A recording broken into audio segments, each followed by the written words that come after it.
Okay, so 8.6 day 2, this is factoring, but the difference is that we're starting with a number, sometimes with a number where a isn't just a 1, or the number that's in front of the x squared. It could be a number larger than that. And you can't see this and it's a video, but it's a fish like flip-flopping back and forth. Okay, so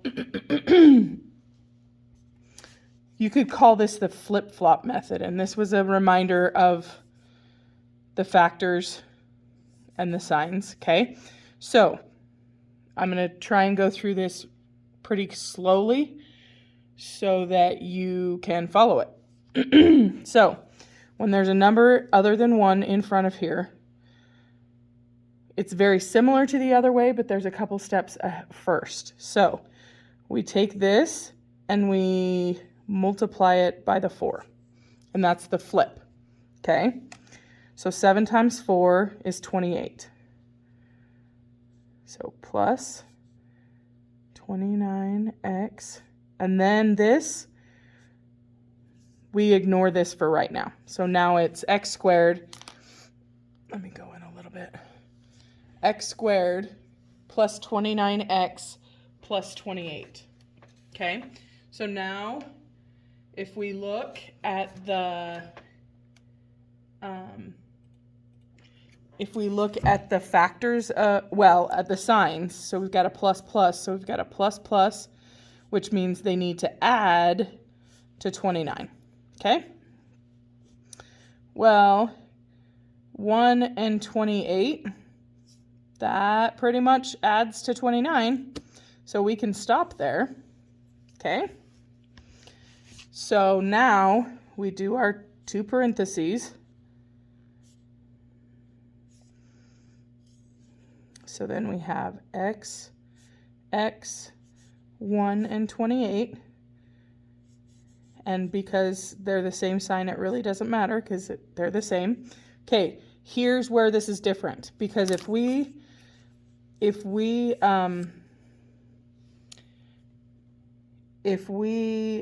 foil that, we're not going to get back to this. Okay, so what you actually have to do is you have to go back and divide by what you multiplied over to both. Okay, so the step right after that is see if you can reduce this, and you cannot. So we're going to look over here. So 28 divided by 7, that is 4. Okay, so that's one of the parentheses. And when you can't reduce it, this bottom number comes to the front. So then we have 7x plus 1. And if you do a really quick check, 7x times x is 7x squared. 7x times positive 4 is 28x. 1x, so 28 and 1x is 29. And then 1 times 4 is 4. So that is our factors. So we flipped, and then here we have to flop or divide the same number back. Okay? All right, so we're going to do another one. Okay. So again, we're going to flip. So we have x squared plus 12x minus 45. And our signs, so plus minus is one of each. So one of each. So they need to subtract to get 12. So let's look at 45. So 1 and 45. 2, no, 3 and 15. Well, there we go. Those would subtract to 12. So we're done. Okay. So we've got x. And remember, we have to be very careful when they're subtracted or there's one of each. You have to be careful where the signs go. So we have 3 and 15. The sign to this is plus, so the bigger one has to have that sign. Okay, so we flipped. Now we need to flop. So now we have to divide by 5. Okay, so this one can't reduce. So we can go ahead actually and just bring this out front. So 5x minus 3. And then 5 divided by 5 is 3. So there's our answer. Okay, so then we're going to, I'm going to show you something else that could happen, okay? So you remember the GCF, or what we could pull out, okay? So 3, 15, and 18 can all be divided by 3. And by doing this, it actually makes it so that you don't have to flip-flop. Because watch, if we pull a 3 out of there, all that's left is x squared. Then we have plus 15 divided by 3 is 5.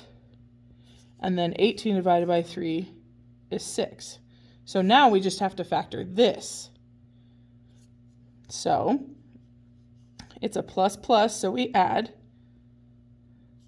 And 6 is a tricky one. You have to be very careful which factors you use, because depending on the signs, this could get you 5 if you subtract, but we're adding.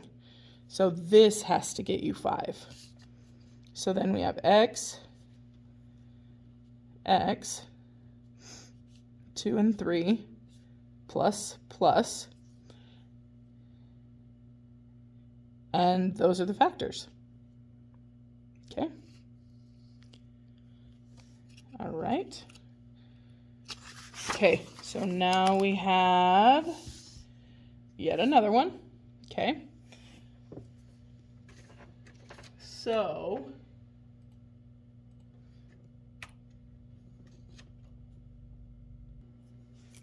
okay, so 3, 17, and 20, so there's nothing that can come out of those. So we need to flip-flop. So flip. So x squared minus 17x plus 60. So then with a subtract here and a plus here, it's a minus minus, so they need to add to 17. Okay? So 1 and 60, 2 and 30, 3 and 20, 4 and 15, 5 and 12. So those would add to 17. Okay? So be careful. Again, if we had different signs, that would have also worked too if you could subtract. So you've got to watch those signs. Okay, so we have 2 parentheses. So x, then we have 5 and 12. And then we have a minus, minus. So we flipped, so we got a flop. So divide by 3, divide by 3. That one's not reducible. So we need to move it out front. 12 divided by 3 is 4. So there we go. Okay. So of course we have to complicate things and make it that you can't factor it. Okay. But in order to truly know if something's not factorable, you do need to find all the factors before you can say that. Okay. So we're going to flip. So we've got x squared minus 3x plus 20. So we're at a minus minus, so they need to add to 3. So all the factors of 20, 3, 4, and 5, and 5 and 4. So that's all of them. So will any of them add to 3? Well, no, they won't. So this is prime. Okay? So that's kind of what it looks like. All right, so there is your assignment.